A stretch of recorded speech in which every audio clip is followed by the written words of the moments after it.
Hiya, I'm going to go for a lovely little walk with my friend here.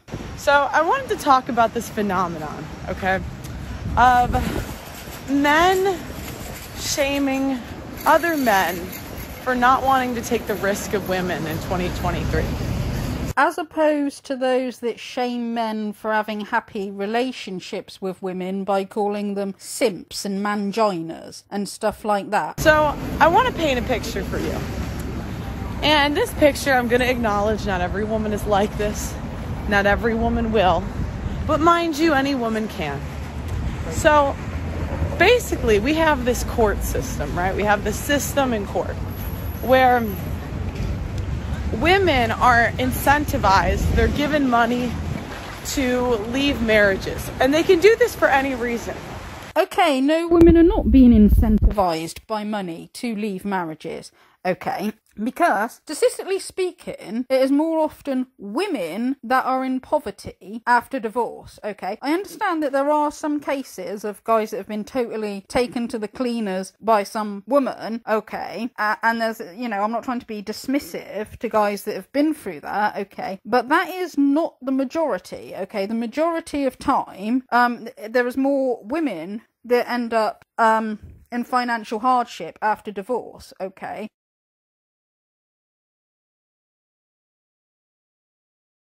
Than men, and I would assume that this is largely because women are more likely to put their career on hold to spend more time at home looking after the children. Okay, well, men are more likely to be the providers. Okay, so when people get divorced, the man still has his career and he's got lots of work experience and all that. Well, if the woman either has been at home as a stay-at-home mum, or if she's just been, say, like working sort of like part-time and all that, so she can spend most of the time looking after the kids, she doesn't have the same work experience and the same career experience. And also because women normally are the main caregivers of the children after divorce, well, obviously they have to they have to provide for the children as well. And I understand that men pay child support, okay, but it's still more often women that are more financially hard up, okay? Which is like why I kind of think that now that more women are actually having careers, well, they're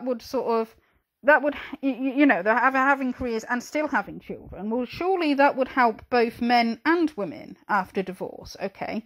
Because one of the things that like bugs me slightly with the Manosphere and with people like Pearl as well, right, is they go on about how, like, they don't like women in the workplace. They don't like women having careers. They think women are better off at home looking after the children.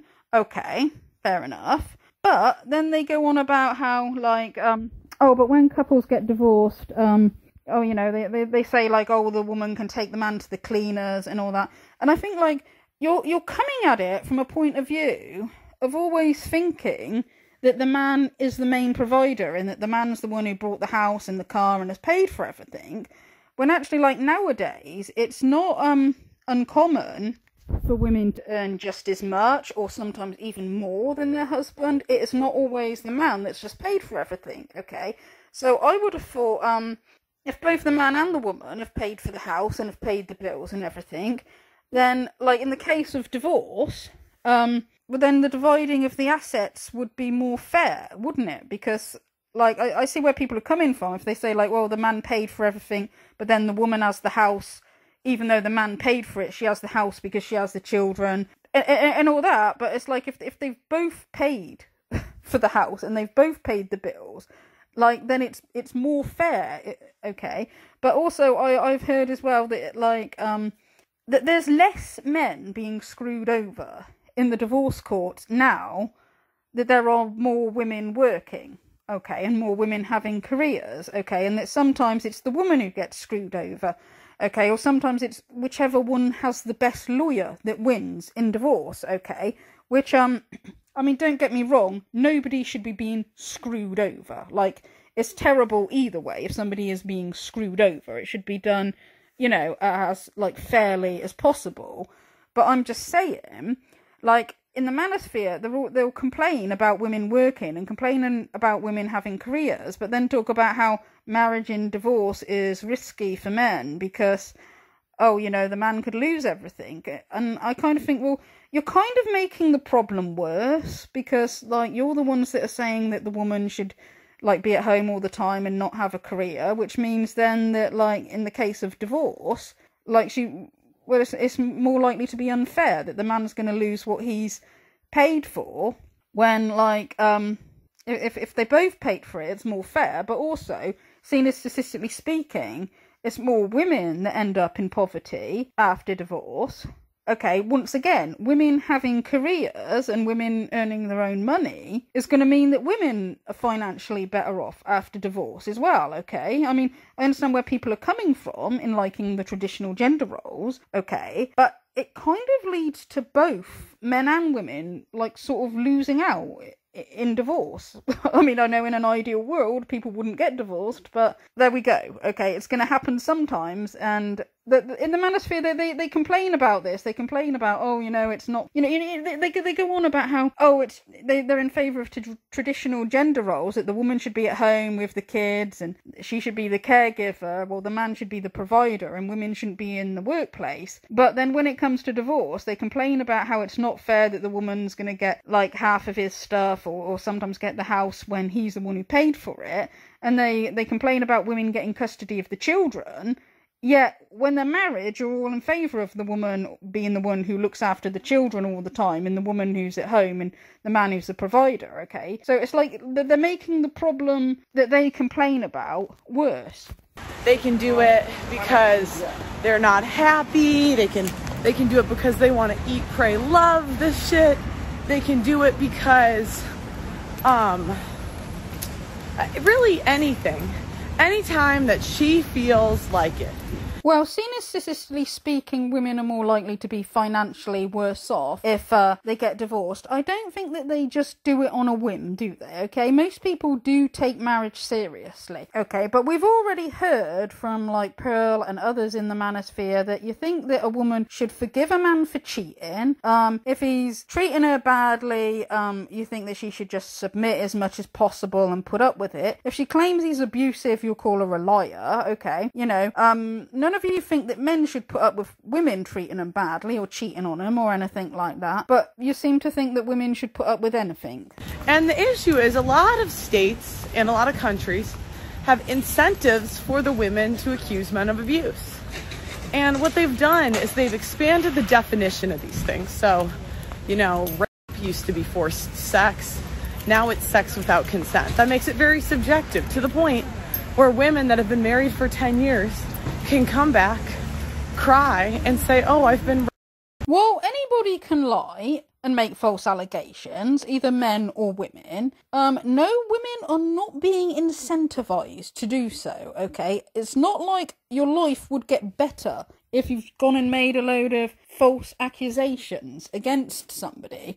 Okay, and you're not gonna want to do that unless you're, like, some kind of psychopath or got something else, like, mentally wrong with you, okay? Now, women die, like, every day as a result of, like, domestic violence, okay? They can't...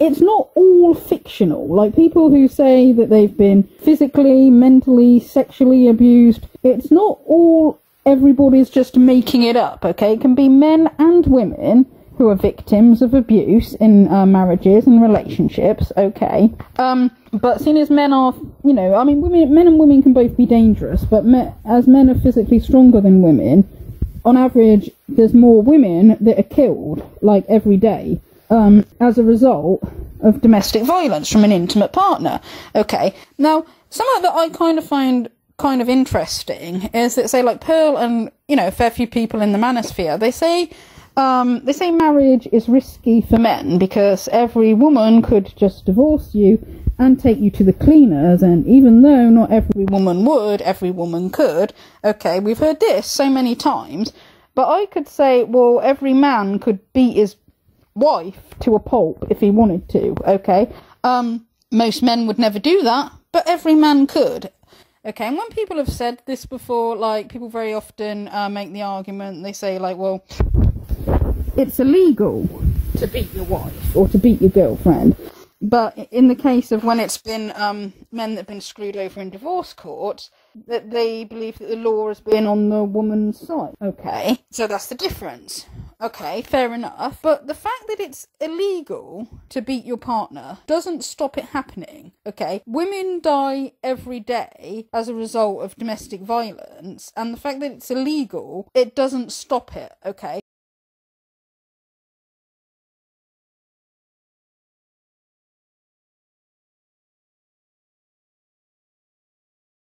So I could make the exact same argument, right? I could say, like, oh, well, no woman should ever get married or live with a guy, because if no women ever lived with men, that would save, like, millions of lives.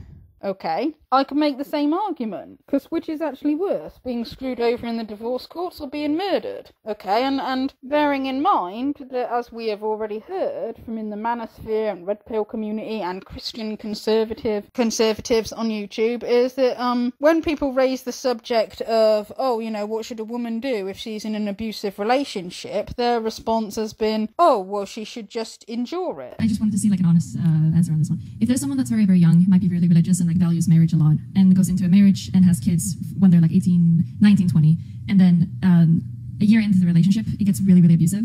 From who? From both. This is so rare. Anyone So really. rare. It happens. Go on. My point is, I'm just, even though it might be rare from what you guys think, if it would happen, what would you recommend for those people to do? Will they divorce, or do you want them to keep going in the relationship? You can't divorce. I mean, that's not a real thing. You can, like, separate. See, his Catholic background shines through. He knows that. You can separate, but you can't actually divorce. That's not a real thing. Even though it might be, like, physically abusive? You gotta endure. People are too... You want to stick in a relationship? People nowadays are just pussies. Everybody fucking quits. Everybody gives up. It's too hard. I'm this XYZ. This is why I'm special, so I could fuck up this entire situation based upon me being special. And the reality is, people just haven't learned to fucking endure. There have been hard times in a relationship. I'm sure you guys had hard times in a relationship. Any relationship has hard times. Okay. And it is what it is. You need to push through, and you need to endure, because we're this... Someone that might be in that situation, what would you recommend? Okay. Endure. Would they give up? And we've also heard that there's also been people that have said that they don't think that marital rape should be a thing, that they don't think that it should be, you know, illegal for a man then to basically force his wife or to have sex with his wife without consent. Okay, so again, I could make the exact same argument then. I could say, if these guys had their way, I could say, well, you know, not every man would rape his wife, but every man could. Okay, And to be clear here, I'm not saying many men are abusive, or you know, I don't think there's more men that are abusive than there are women that are abusive. I think most men and most women are good people, but I'm just saying, these people like Pearl are so quick to sort of jump in and say, like, oh wow, you know, marriage and divorce is so risky. It's so risky for men. Why should a man risk being screwed over in a divorce court? Yet you're quite happy to, like, make the argument that, like, women should just, like, put up with abusive husbands. Like, you know, she defended Steve Crowder and, like, oh well, Hillary must be lying because she's a woman. Okay, when you wouldn't think it was a man lying. Okay, and you know, there's, like I just said, people who think that women should just endure being beaten. There's those that think that, like, if a guy, like, forces himself on his wife, that shouldn't be illegal. Okay, so it's like you're all in favour of women putting up with that then, but you'll say, like, well, a man shouldn't have to put up with a woman who could just divorce him and screw him over in the divorce court. So it's like, well, yeah, you're right, but you think that a woman should put up with a guy who could beat her to a pulp and kill her or something. So I'm just pointing that out. Okay, What the fuck, then why did you marry him? Like, that makes no sense, okay? and you always get that deflection as well. Like, if a guy did abuse a woman, they're like, oh, well, why did you marry him then? It makes no sense. It's like, well, why don't you ask the men? Why do they marry women that cheat on them? Why do they marry women that screw them over in the divorce courts? Okay, like, you expect the woman to know 100% of the time when she's getting in a relationship with a bad guy. How come you don't expect men to know 100% of the time when they're getting into a relationship with a bad woman? But also, like, you know, it's interesting that Pearl criticises other women, you know, for choosing bad men. But, like, would you trust her to give you good advice on what would be a good man to be involved with? Like, I mean, the kind of men that she likes on YouTube is guys who, well, like I said, those that believe that if a woman's in an abusive relationship, she should just endure it. Okay. Human sex traffickers like Andrew Tate. People like from Fresh and Fit who think that women are just something to have sex with, and like they got no problem like supporting guys that have like who claim to have R-worded women before. Okay, this is the kind of guys that Pearl deems as good men. Well, men that actually like do love their wives and care for their wives and see her as an equally valuable human being, she'll call them simps. Okay, so like you're saying like, oh, why do women pick bad men? It's like, well, I kind of dread to think what kind of guy Pearl would pick to be with, you know, given like her idea of what it means to be a good man. Pearl then goes on to talk about how she believes that women and girls are being like incentivized at school and in the media and everywhere to like leave their husbands, and but she doesn't give any examples, so I really don't know what she means. It sounds more like this sort of like the Matrix conspiracy, and that sort of they talk about in the red pill community kind of thing, because like I don't think people ever try to, you know, sell the idea that it's good to leave your husband unless your husband is treating you badly. Okay, and I would say you know, the same, like a man shouldn't stay with a woman who's treating him badly. And by badly, I don't mean like if people are just going through a bad patch in their marriage. I mean, like, I wouldn't advise people to stay with somebody who cheats on you, or somebody who's abusive to you, or somebody who doesn't love you anymore, or doesn't care about you, okay? You know, I think people should work at their marriages, okay, but I don't think most people are encouraging women to just leave their husbands for no reason, and no, women aren't financially incentivized to do so either. Okay, so that's all I've got to say about that for now. Thank you for listening.